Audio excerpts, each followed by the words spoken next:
we will move towards question number 20 of exercise 3.2 of chapter matrices.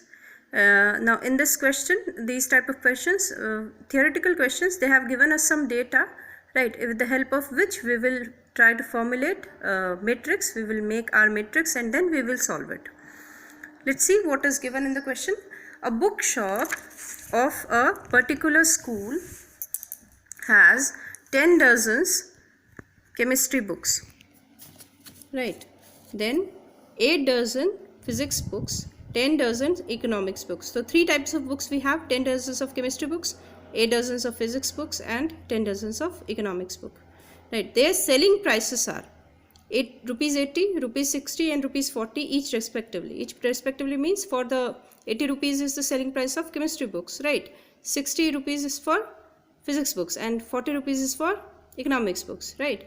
Find the total number of find the total amount the bookshop will receive from selling all the books using matrix algebra. So they have mentioned that we have to use here matrix algebra, and what we have to determine? We have to determine the total amount the bookshop will receive from selling all these books, right.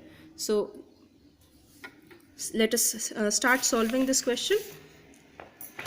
Now first we will assume that let the number of books be represented by a matrix of order 1 cross 3. 1 cross 3, that means 1 row into 3 column, right. So first we will put a matrix A is equals to, first is how much? 10 dozens. So 10 dozen of economics book, right. So we will put here 10 dozen, then 8 dozen. So 8 dozen, and last again 10 dozen, 10 dozen. 1 dozen, we know that 1 dozen equals to 12 quantities, right. So we will multiply each number with 12 here. So we will get 10 into 12, 8 into 12, 10 into 12. Now we will solve this. We will get matrix A as 120, 96 and 120. It is of order, matrix A is of order how much? 1 cross 3, 1 row and 3 columns, right. So now the cost, we have now put the values of like how many numbers of books we have. Now the cost of each book of chemistry, physics and economics are rupees how much? 80, 60 and 40 they have given respectively, right. So we will represent this matrix, cost of each book in the form of matrix of order 3 cross 1. Earlier what we have got? The matrix of order 1 cross 3. So here we have to take matrix of order 3 cross 1, right. So R, suppose R with R, you can put B also, no issues.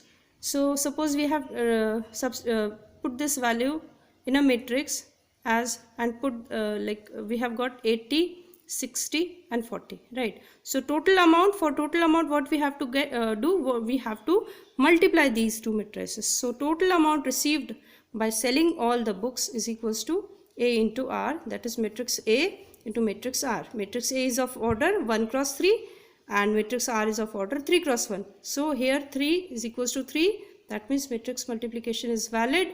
So resulting matrix what we will get? Of order 1 cross 1.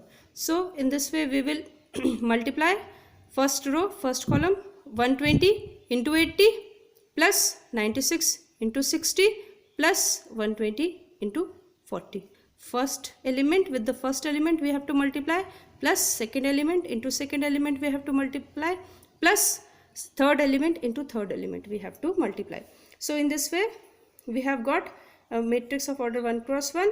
So we will multiply this number. 120 into 80 will be 9600 plus 96 into 60 will be 5760 plus 120 into 40 will be 4800.